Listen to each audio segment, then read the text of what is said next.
जय श्री सद्गुरुदेवाय नमः। जय श्री गणपति देवाय नमः। ओम नमः शिवाय। रुद्र संहिता सती खंड 21वां अध्याय। इस प्रकार ब्रह्मा जी से शिव शिवा के चरित्र व विवाह का वर्णन सुनकर नारद जी बोले, हे तात, आपने अत्यंत कल्याणकारी व मंगलदायक शिव शिवा का वृत्तांत कहा। अब इसके बाद क्या हुआ कहिए। ब्रह्मा जी बोले, दक्ष के यहाँ से जाने के बाद शिव शिवा कैलाश पर्वत पर जा पहुँचे। वहाँ जाकर सती ने सभी शिवगणों को आश्रम से दूर जाकर निवास करने को कहा।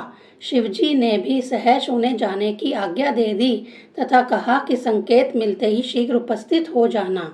इसके बाद नंदी आदि शिवगण आश्रम से दूर जाकर निवास करने लगे। एकांत होने पर शिवजी पार्वती जी के साथ रमण करने लगे। शिवजी सती को फूलों की माला पहनाते तो कभी जब सती दर्पण में मुख देखती तो शिवजी उनके पीछे आकर खड़े हो जाते और हठ पूर्वक उनके कुंडलों को स्पर्श करते, भयभीत सती का आलिंगन करते। कभी उन्हें फूलों के आभूषण अर्पित करते तो कभी पर्वतों के कुंजों में सती के साथ रमण करते, क्षण भर भी सती को अलग ना करते। इस प्रकार कुछ समय तक कैलाश पर्वत पर रमण करके शिवजी सती को लेकर हिमालय चले गए तथा वहां पर आनंद विहार करने लगे। इस प्रकार विहार करते हुए 25 वर्ष बीत गए। 22वां अध्याय।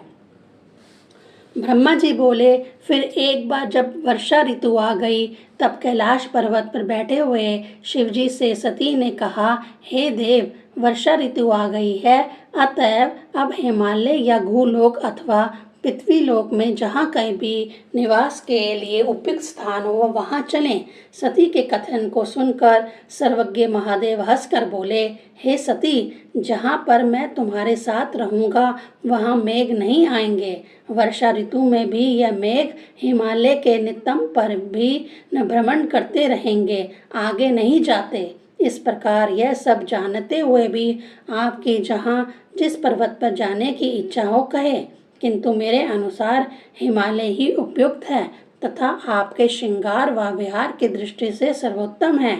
फिर हिमालय शांत स्थल है, यहाँ केवल स्थिर तपस्वी योगी आदि ही रहते हैं तथा हिरण विचरण करते हैं। इसके अतिरिक्त और भी बहुत से स्थान हैं। यदि तुम चाहो तो हम कैलाश के ऊपर कुबेरपुरी के भी ऊपर के भाग में चल सकते हैं।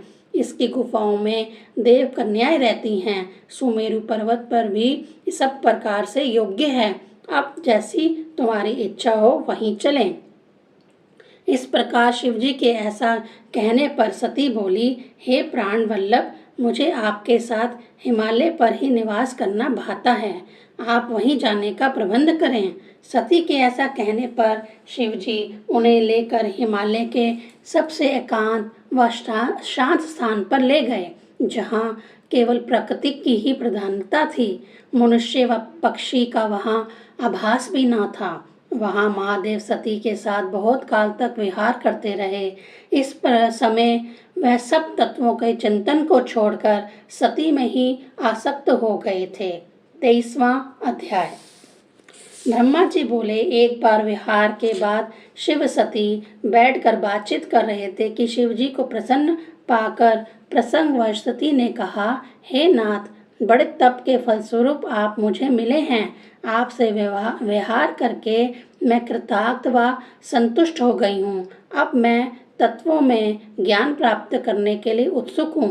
अतः हे देव, इस संसार में मुक्ति प्राप्त करने के लिए क्या करना चाहिए। विषयग्रस्त प्राणी भी जिस तत्व को जानकर मोक्ष प्राप्त कर लेता है वह मुझे कहिए। सती के इस जिज्ञासा भरे प्रश्न को सुनकर शंकर प्रेम पूर्वक बोले, हे दक्षिणाणी शिवा, विज्ञान विशिष्ट ज्ञान ही परम तत्व है।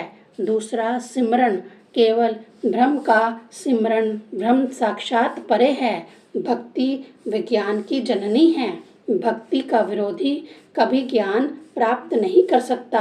मैं इसी भक्ति के अधीन हूँ।